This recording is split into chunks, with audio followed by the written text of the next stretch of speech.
Hello and welcome back to King's Quest II, a remake by AGDI. We just kind of learned a lot more details about, well, the Count and, frankly, the Countess, and now we are finally ready to head into the swamp. Now, we don't necessarily have to do it yet, but might as well take this time right now to put on our cloak. With a flourish, you fling the black cloak around your neck and fasten it. And our ring. Well, our ring for now. You are now wearing the beautiful ruby ring. We also can take this sugar cube that protects us from poison. After swallowing the magic sugar cube, you get a feeling of invincibility. But it's worth noting that it only protects us from some poison because all of this water of the swamp is immediately deadly if Graham touches it. So we cannot go in there at all. Now, in order to find our way through the swamp, pretty classic, video game staple, we have to look at this poem, I don't know what you want to call it, little message here. You read the Bible page again. Spiders earnest with spindly eight, spin webs with negligible weight. And so what matters there is the first letter of each word. So we're going to start with spiders earnest with spindly eight, spin S-E-W-S-E. It always starts south, so south, and then east, west, south, and east. Hopefully I'm actually remembering that correctly. And then we'll look again. You read the spiders earnest with spindly eight, spin webs with negligible weight. S-W-W-N-W. So S W W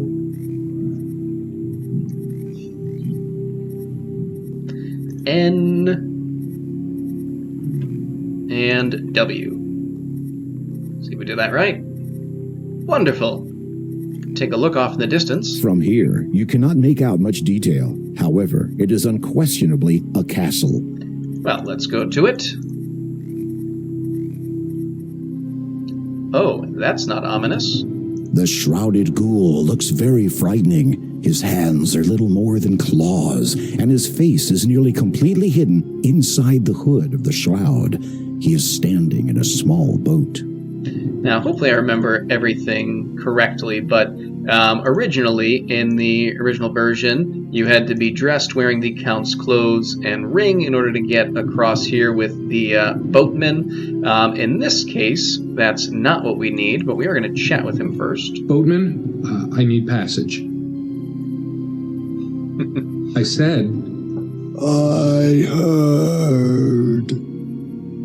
The ghoul's voice chills you to the bone. It speaks with a deep, resonating bitterness. You cannot make out a great deal of its face, but what you can see has the hairs on the back of your neck standing on end. In life, I would row this boat for the master. Long ago was my untimely death in these waters, but still... I remember many things. Laughter, tears, joy, pain. Okay. May I cross, Sir Boatman? You have come to raid the master's house. This I know, but care not about. You should be warned, though. The master is not what he once was. Never has this land known a kinder, more compassionate, and nobler ruler than he. But his fate has long since been decided. Down a dark path he now treads, and he feels naught for anyone nor anything save for one other, and even that is a rare trait for a Nosferatu. You freeze. Neither the Door of Destiny nor Neptune mention this count as being undead. There is something he cares about, though. If I may ask, Sir Boatman, how did this swamp come to be here? Is it natural? Does it seem natural? No. The ground you stand upon was once farming land and dwellings for the peasantry. How did it come to be like this? A score of years passed after the master died, and a great morass opened up, covering the surrounding land with slime and poisoned water. Once rich and fertile, now it is no longer. The Count has caused this? It is believed so, for why else would his own castle be spared? Ah, thank you, Sir Boatman. Why, indeed. I think that's it. The boatman has... So, like I said, this time around, we don't need to dress to impress, at least for him. What we need to do is offer him some payment. The boatman accepts your payment and motions for you to climb into the boat. So it's a good thing that we had to raid the dwarf's house to get this cash. The shrouded ghoul paddles across the toxic lake to the shore on the other side. Now this is unchanged. We needed to get the The sugar. sharp thorns brush against your skin. However, instead of feeling intense pain, you only experience a slight tingling sensation. Evidently, the magic sugar cube did its job. And then we can head up. And then when we get to the castle gates... In the original, I believe we needed the cross to ward off these spirits, but this time we just needed the clothes. As you approach the ghosts wearing the black cloak, they seem to notice you, and then begin to drift away towards the cemetery. We could go over to the cemetery, but while they're okay leaving us here, if we go over there right now, the ghosts will kind of end us. So what we need to do is try and get inside. As you reach to push the massive doors open, you realize there are no handles.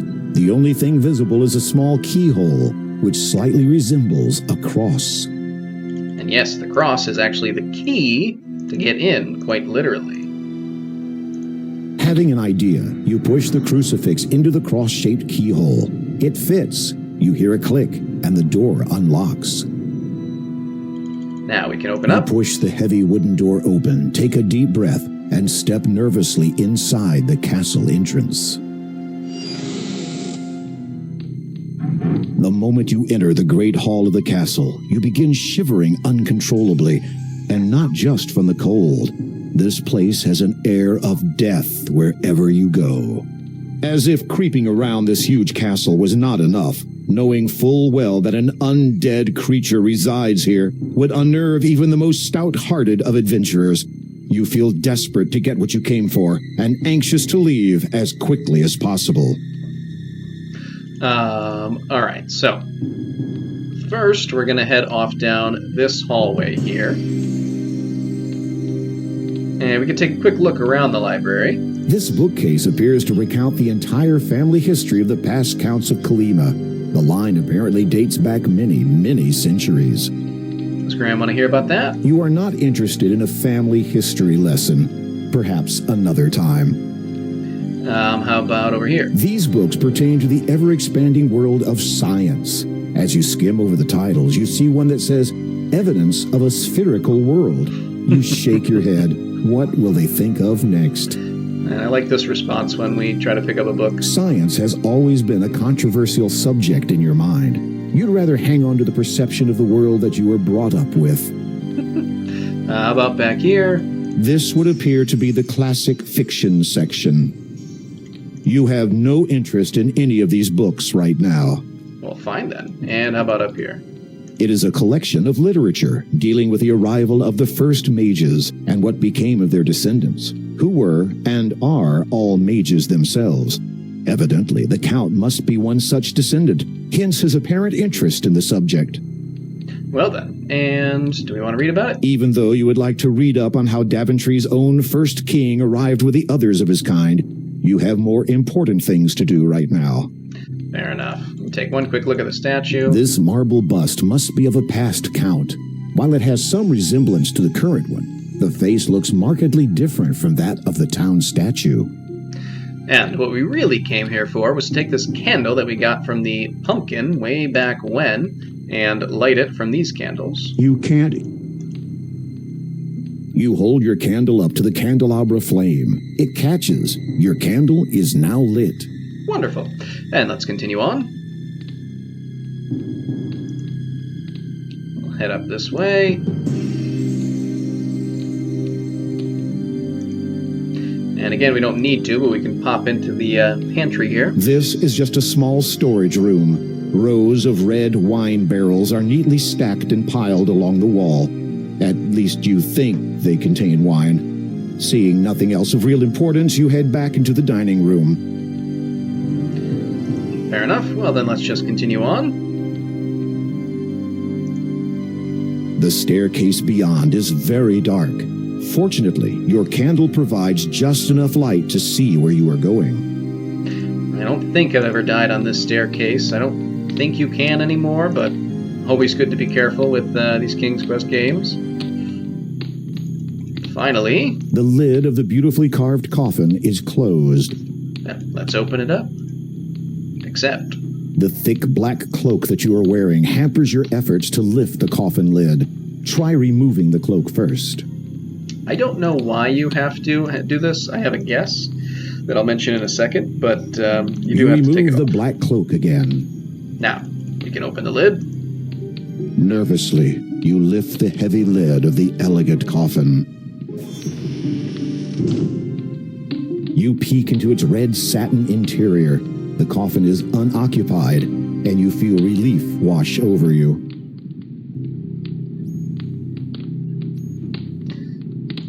Take a look inside. As you prepare to look inside the coffin, King Graham, I presume. You turn on your heel. There, blocking the only exit from this dismal room, stands the Count. His skin is pale, his eyes jet black. He wears a black cloak nearly identical to the one that you possess. You know me? Ah, yes indeed. Sister Hagatha alerted me to your arrival, dear king. Now, luckily, I think we have a solution for dealing with a vampire with this cross here. You hold up the cross in hopes that it will provide you some protection. The Count gestures and, to your horror, the cross key disappears. It reappears in his hand a second later. He seems unaffected by it. A nauseous feeling fills you as he presses his lips against it in a mock kiss. Uh-oh. God bless Colima. That's not good. Maybe we can chat. Desperate to stall for time, you query the Count. Sister Hagatha, you say? Who is she? The Count regards you with a suspicious glare. Though I suspect you already know the answer, Hagatha is a charming mage who does as she pleases in this land. Strange. I was not aware a new ruler had been elected. Do not be foolish. Hagatha has no interest in the politics of this wretched place, nor do I, in point of fact. Death tends to diminish one's taste for power.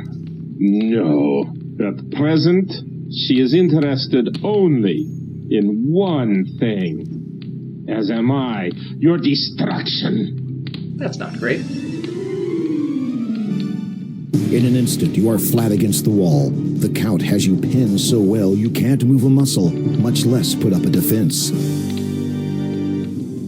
You can feel the Count's iron-cold hand on your throat. You have barely seconds before the inevitable happens.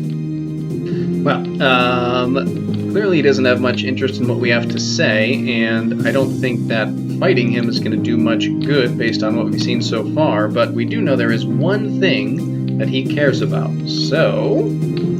With difficulty, you manage to loosen the ruby ring from your finger and drop it to the floor. The Count's eyes dart to it quickly, then flash angrily back to you. Where did you get that? The elderly woman who lives in a house to the south of here, near the beach. She gave it to me for helping her. The Count regards you for a moment. His dark eyes bore unendingly into yours, and you feel as if your very soul is bare. What do you know of her? She is not well. I know. Do you think I am not aware of that? You are sweating profusely. Hopefully this vampire doesn't find the odor appetizing. Night is the most dangerous of times for my mortal family. I have kept constant vigil over my wife for many years, so that from the darkness, no harm would come to her. When her time comes, we will be together forever. I think tonight will be the night. I have seen her this very eve. I did what I could to help her, but I do not think it was enough. I think that cutscene is why we had to take our cloak off, so they knew that there was only one kind of way the artwork could have worked out, and that it was going to be Graham in his normal clothes. It's my guess. Which, if so, was very clever pickup. As you watch the giant bat fly out of the room, you remember that the Count confiscated your crucifix. Without it, you are trapped in this castle. Now, what are you going to do? Alright, so you don't have to do this if you kind of don't want to win, but I think we should still try and get what we came for. You peer into the ornate coffin. Finding it unoccupied, you see that the interior is lined with shiny red satin. So let's reach in. At long last, you have located the final gem, the Death Gem. You breathe deeply, reach out, and take the stone in your hands. It is ice cold to the touch, but you don't care. This is the last thing you need to unlock the door of destiny. Now all you have to do is get out of here. Seems easy enough.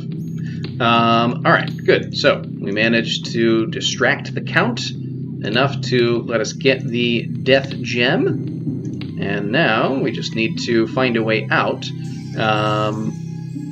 Now, as they said earlier, the Count took our cross from us, which is what we needed to get out the front door. But maybe if we head up this direction, we'll be able to find another pathway.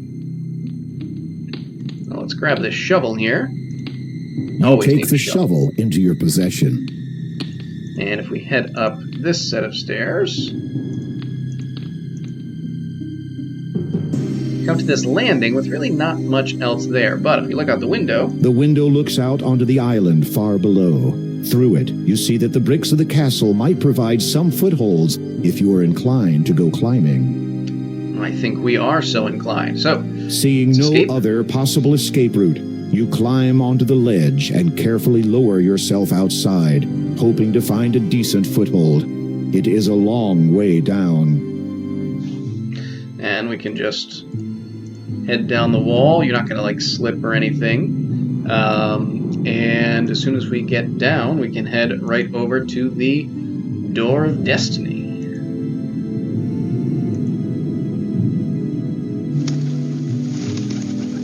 Suddenly, you hear a switching noise in your ear. It's joined by two others. You instinctively try to brush whatever it is away, but in doing so, lose your hold on the bricks and fall backwards.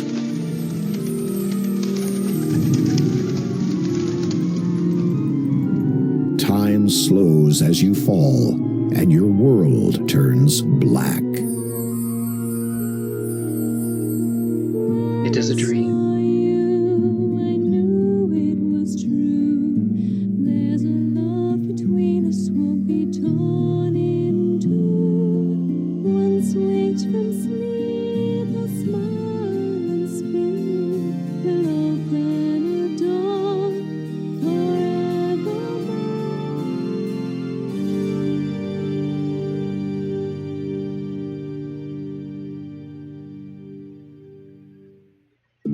That was nice. You may have noticed we lost a point. You'll find out why shortly. Our guest has awoken, my love.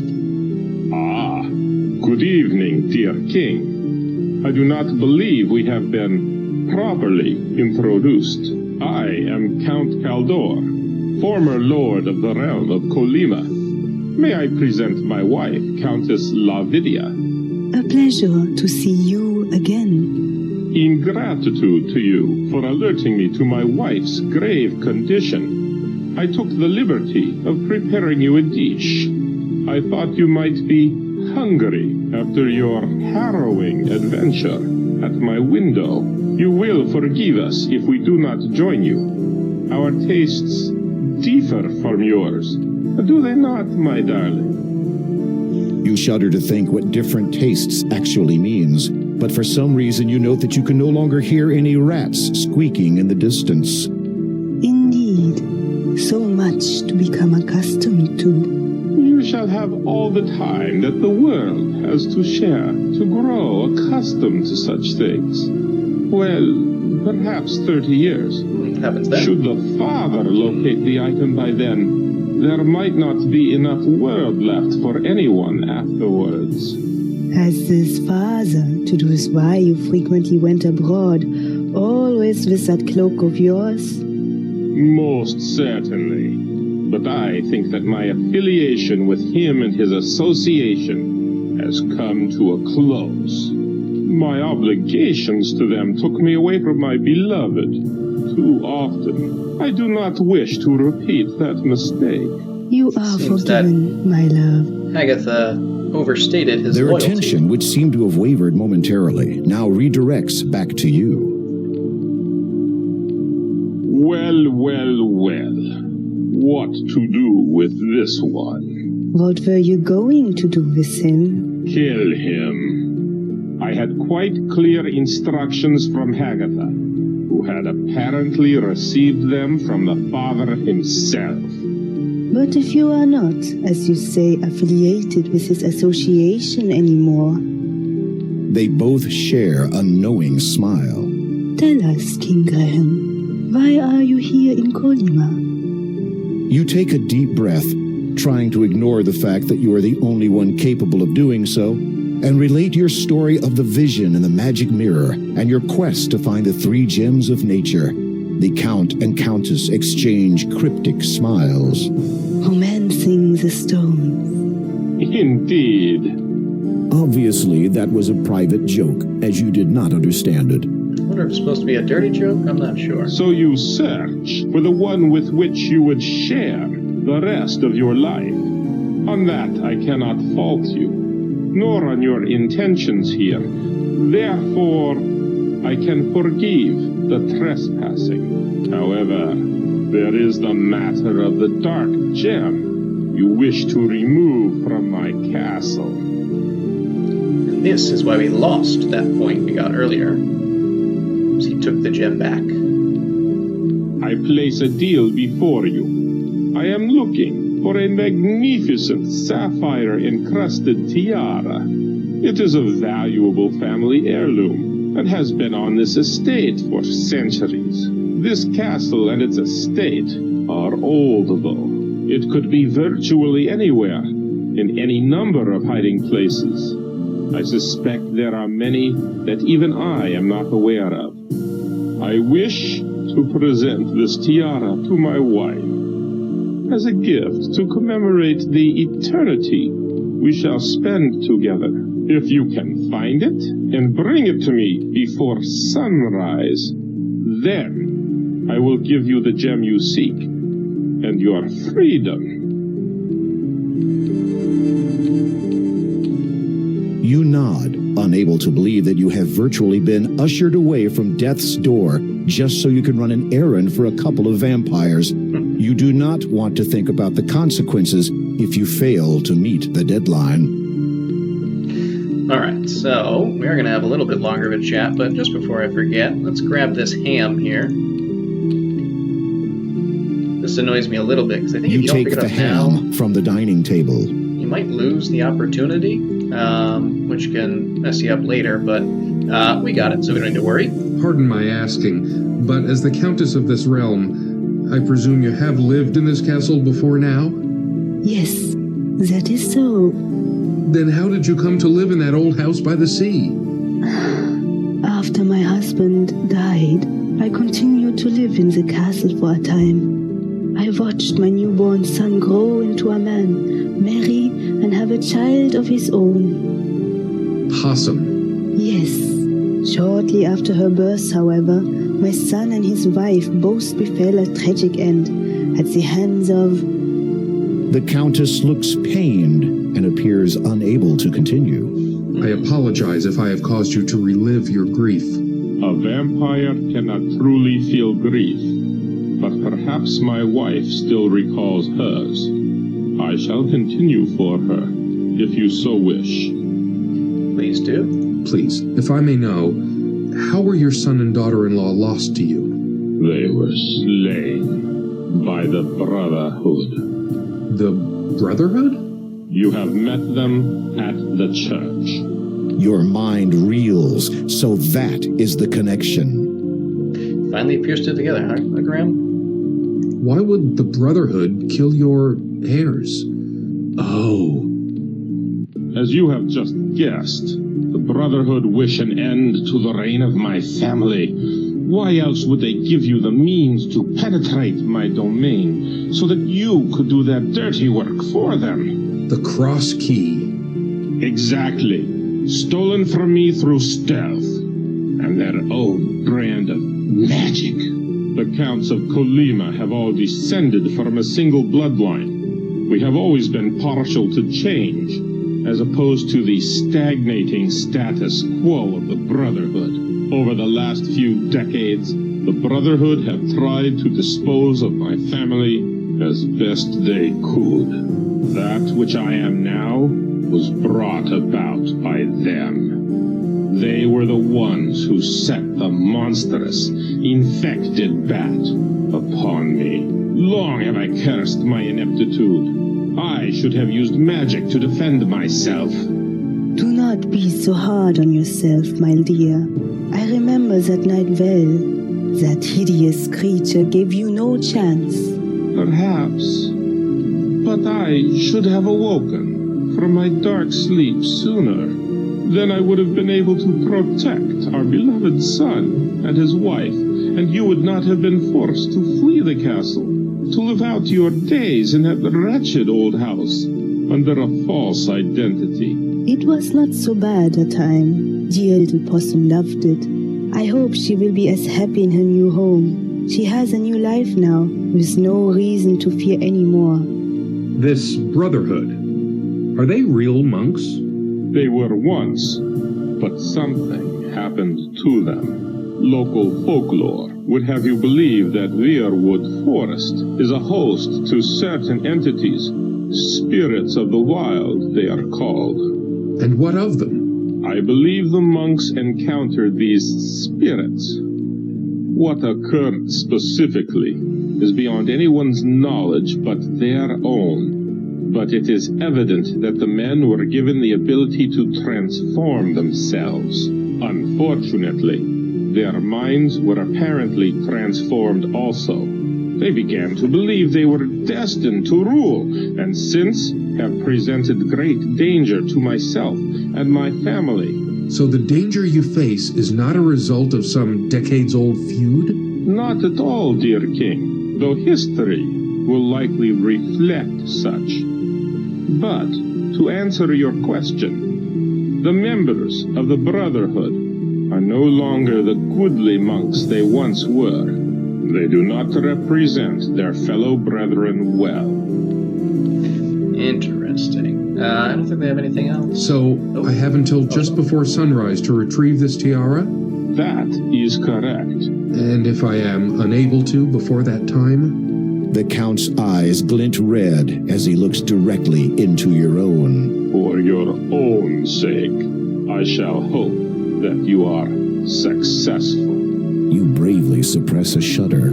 It seems clear that you are not off the hook yet. Now that should be it. The Count has... Alright, so with the stage set here, we will end the video. When we come back, we'll go after this tiara in hopes of finally actually acquiring the death gem. But hopefully you enjoyed, and until next time, see ya.